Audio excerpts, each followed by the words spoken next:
और चलिए एक बार फिर से आपको वही खबर बताते हैं। मध्य प्रदेश भाजपा को जिस तरह से झटका लगा है, सीधी से सांसद अजय प्रताप सिंह ने भाजपा से इस्तीफा दे दिया। बताया जा रहा है कि अजय प्रताप सिंह टिकट नहीं मिलने से नाराज चल रहे थे, जिसके चलते उन्होंने पार्टी से इस्तीफा दिया है। अजय प्रताप सिंह ने प्रेस वार्ता कर इस्तीफे की जानकारी दी, साथ ही अपना इस्तीफा लेटर भाजपा के राष्ट्रीय अध्यक्ष जेपी नड्डा को भेजा है। तो झटका लगा है बीजेपी को तगड़ा। जिस तरह से भाजपा में भी कहीं ना कहीं बगावत अब देखने को मिल रही है। बीजेपी के नेता और राज्यसभा सांसद अजय प्रताप सिंह ने पार्टी से इस्तीफा दे दिया है और ये भी आरोप लगाया है कि अनदेखी लगातार उनके साथ की जा रही थी। तो लोकसभा सीट से बीजेपी से दावेदारी कर रहे थे, लेकिन बीजेपी ने सीधी लोकसभा सीट से डॉक्टर राजेश मिश्रा को टिकट दिया और इस वजह से वो नाराज थे।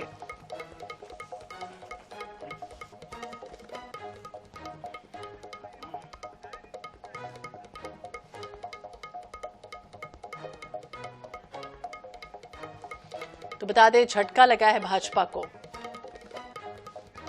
पूर्व विधायक संजय यादव कांग्रेस से हमारे साथ जुड़ गए हैं। संजय जी, बहुत बहुत स्वागत है आपका NH 24/7 पर। और क्या कुछ प्रतिक्रिया आपकी सामने आ रही, क्योंकि अभी तक तो हम देख रहे थे कि कांग्रेस में तगड़े झटके लग रहे थे, लेकिन अब बीजेपी में भी एक झटका लगा। देखिए, बीजेपी में पहला झटका नहीं है। अभी 3-4 सांसद टिकट न मिलने से किसी ने टिकट वापस कर दी। ये जो लोग ईमानदार हैं, जो लोग भाजपा को समझ चुके, वो भाजपा में नहीं रहना चाहेगा। या जो लोग गैंग बना के, जो मोदी अमित शाह की गैंग में है, जो वसूली कर रहे हैं इलेक्ट्रल बॉन्ड की, या जिनके ऊपर कुछ करप्शन के चार्ज हैं, या जिनके ऊपर भ्रष्टाचार के चार्ज हैं, ऐसे लोग भाजपा में शामिल होंगे। और जो ईमानदार होंगे, जो देश की सेवा करना चाहता है और ईमानदारी से जनता के हित की बात करना चाहता है, वो कांग्रेस में आएगा, वो कांग्रेस में रहेगा। तो भाजपा तो भ्रष्टाचारियों की पार्टी बन गई, गैंग बन गई, भाजपा पार्टी नहीं रह गई। ये तो कांग्रेस युक्त भारतीय जनता पार्टी बन गई है, इसलिए भाजपा तो खत्म हो गई। तो जो मूल भाजपाई है वो भाजपा में नहीं रहना चाहेगा और ईमानदार होगा, वो भाजपा में नहीं रहना चाहेगा, बेईमान भाजपा में ही रहेगा। तो जिस तरह से आरोप ये भी लगाते रहे कि कार्यकर्ताओं की अनदेखी की जा रही थी और कहीं ना कहीं कुछ परेशानियां रही हैं, टिकट नहीं मिल रही थी, क्या वही वजह समझी जाए?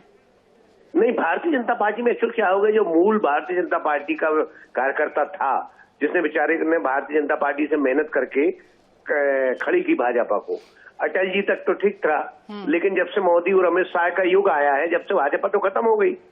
ये मोदी का नाम लेते, भाजपा का तो नाम लेते नहीं है। तो स्वाभाविक रूप से जो कार्यकर्ता बेचारे ने भारतीय जनता पार्टी खड़ी की, यहाँ तक लाए हैं, उस कार्यकर्ता को परेशानी निराशा तो है ही, जिन्होंने संघर्ष किया है। लेकिन जो लोग भाजपा के उससे जिन्होंने धंधा पानी किया है, जुआ सट्टा खिलवा रहे, अबे जमीनों में कब्जा कर रहे हैं, अत्याचार कर रहे हैं, वो भाजपा में रहेंगे। ठीक है, जवाब ले लेते हैं। आशीष शर्मा जी भी हमारे साथ जुड़ गए हैं, भाजपा के विधायक हैं। आशीष जी, स्वागत है आपका NH 24/7 पर। और विंध्य के लोकप्रिय नेता सांसद जिस तरह से अगर जा रहे हैं, तो कहीं ना कहीं झटका लगने की उम्मीद है। देखिए, मैं संजय यादव जी की बात का जवाब देना चाहता हूँ जी। जब से राहुल गांधी के पास कांग्रेस की कमान आई है, तब से कांग्रेस पतन की ओर बहुत तेजी से आगे बढ़ रही है। मोदी और अमित शाह के युग में भारतीय जनता पार्टी ने अपने चरम को छुआ है और ये तीसरी बार केंद्र में प्रचंड बहुमत की सरकार भारतीय जनता पार्टी की बनने जा रही है। जिन लोगों ने पार्टी आज छोड़ी है, उन लोगों के बारे में केवल इतना ही कहना चाहता हूँ कि उन्हें पार्टी ने वो बड़े से बड़ी जिम्मेदारियां दी, बड़े से बड़े पद दिए सत्ता और संगठन में, जिसके कारण आज उनकी पहचान समाज में स्थापित हुई। आप देख रहे होंगे, इक्का दुक्का नाम इस समय भारतीय जनता पार्टी को छोड़ने वाले लोगों के आप सुन रहे लेकिन आशीष जी, क्या बड़ी वजह नजर आ रही है? वो ये कह रहे हैं, आशीष जी सुनिए तो, आशीष जी क्या बड़ी वजह नजर आ रही है? क्योंकि वो कह रहे हैं कि धन अर्जन तो मैं नहीं करना चाहता था, लेकिन परिस्थितियां ऐसी बन गई कि अब मैं पार्टी में रुक नहीं पा रहा हूँ। ठीक है, सबके अपने अपने राजनीतिक लक्ष्य रहते हैं और पार्टी ने उन्हें बहुत कुछ दिया है। एक सामान्य से कार्यकर्ता को इतनी बड़ी उपलब्धियां देना, ये भारतीय जनता पार्टी में ही संभव है। भारतीय जनता पार्टी में कुछ लोगों के जाने से कोई फर्क नहीं पड़ रहा है, क्योंकि हमारा परिवार पहले से बहुत तेजी के साथ बढ़ रहा है और भारतीय जनता पार्टी संगठन में ही क्षमता है कि दूसरी विचारधारा, दूसरे संगठन से आने वाले लोगों को भी न सिर्फ हम अपनाते हैं, बल्कि वो भी पार्टी को अपनाते हैं। और इसका उदाहरण है, मध्य प्रदेश में इतनी बड़ी संख्या में विधायकों ने, मंत्रियों ने कांग्रेस पार्टी को छोड़ा, भाजपा ने उन्हें टिकट दिया, कार्यकर्ताओं ने, जनता ने उनको जिताया और आज वो पुनः मध्य प्रदेश की डॉक्टर मोहन यादव सरकार में मंत्री हैं। क्या समझे रीति पाठक को, जिस तरह से विधानसभा चुनाव में टिकट दी गई, फिर वो जीत जाती हैं, अब डॉक्टर राजेश पर भरोसा जताया गया है, नया चेहरा है, जिस वजह से नाराज हो गए थे? देखिए, पार्टी को जीतने वाला प्रत्याशी चाहिए, अच्छा प्रत्याशी चाहिए, जो प्रत्याशी के रूप में जीतने के बाद जन आकांक्षाओं पर खरा उतरे। इसलिए भारतीय जनता पार्टी संगठन टिकट देते समय बहुत सारी चीजों का विचार करता है। यहाँ किसी नेता का खास होना महत्वपूर्ण नहीं है, यहाँ उसकी निष्ठाएं देखी जाती है, उसका व्यक्तित्व देखा जाता है। इस आधार पर भारतीय जनता पार्टी टिकट का वितरण करती है। इसलिए किसी को टिकट मिला, किसी को नहीं मिला। आप मनोहर लाल खट्टर जी का उदाहरण देखिए, जो मुख्यमंत्री की भूमिका में थे, पार्टी ने उन्हें निर्देशित किया, उन्होंने अपना मुख्यमंत्री का पद छोड़ा और जिस व्यक्ति को विधायक दल ने, पार्टी ने तय किया, उन्हें मुख्यमंत्री के रूप में स्वीकार किया।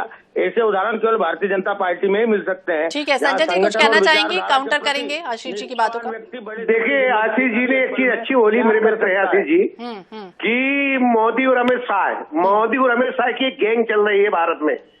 ये गैंग ने कब्जा कर लिया भारतीय जनता पार्टी के ऊपर, मूल भाजपा के ऊपर, और ये गैंग वसूली काम कर रहे हैं इलेक्टोरल बॉन्ड के माध्यम से।